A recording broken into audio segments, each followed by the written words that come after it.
Okay, let's jump into Hosea chapter 9 for this deep dive. Sounds good. This chapter, it gets really intense. It's focused on Israel or Ephraim and the truly severe consequences they're facing because of their sin. Yeah, it's a very stark message of judgment. No holding back here. Right, and the core issue is laid out immediately, isn't it? This deep unfaithfulness. Exactly. The text uses that powerful image right at the start, loving the wages of a prostitute at every threshing floor. Wow. So connecting their sin directly to places that should have been about God's provision, like the threshing floor. Precisely. It shows how ingrained the spiritual adultery was. And it mentions the days of Gibeah, too. Invoking Gibeah. That really signals how low things had sunk, doesn't it? That points to extreme corruption. It really does.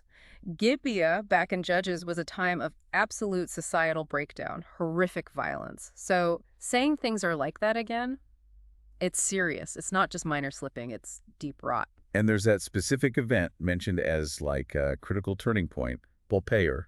Yes, absolutely central here. The text says when they went to Baal Peor, they consecrated themselves to that shameful idol. Consecrated themselves, not just participated, but dedicated. Right.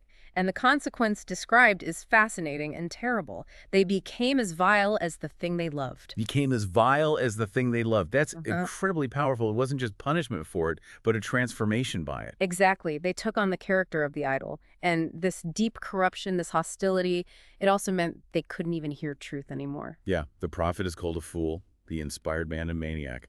They're actively hostile to God's messengers. Setting snares, even in God's house, the text says. Complete rejection. So with this level of unfaithfulness, this consecration to something vile, what are the results? The chapter lists quite a few devastating consequences. It's like a domino effect, hitting every part of their lives. First, basic survival. Those threshing floors and wine presses, they'll fail. No sustenance. In very places they sinned will betray them. And their worship becomes unacceptable.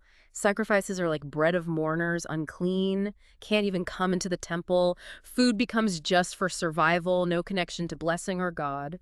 And then there's the actual physical displacement, exile. A huge blow for people tied to the promised land. You will not remain in the Lord's land, it says. Instead, it's back to places like Egypt or eating unclean food in Assyria. Becoming wanderers among the nations, losing their home, their anchor. Which leads to another loss. Their identity, their celebrations. What do you do on feast days when you're exiled, when the temple isn't accessible? Right, the feasts were so central. Their glory will fly away like a bird, it says. Their status, their unique identity as God's people, gone. And beyond the physical ruin, the loss of treasures, thorns overrunning tents, there's that incredibly harsh judgment on the future, on children. Yes, this is maybe the most devastating part. It targets the future itself.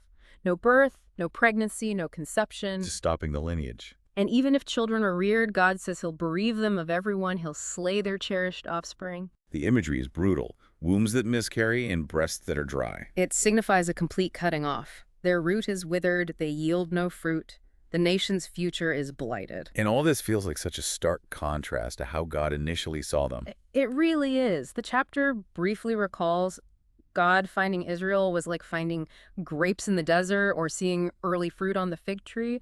There was such hope and delight initially. But that choice of Baal-peor, that consecration, it led down this path to being withered, rejected, driven out. Ultimately, God says because of their wickedness, especially highlighted at Gilgal, he hated them there, will drive them out and will no longer love them. He rejects them for their disobedience. It's such an intense passage. Thinking about it now, what does this really underscore for us about? Well, about what we give our devotion to. I think it hammers home that our core allegiances aren't neutral. What we consecrate ourselves to, what we truly love and serve, it doesn't just influence us, it actively shapes us, transforms us. Like that phrase again. Became as vile as the thing they loved.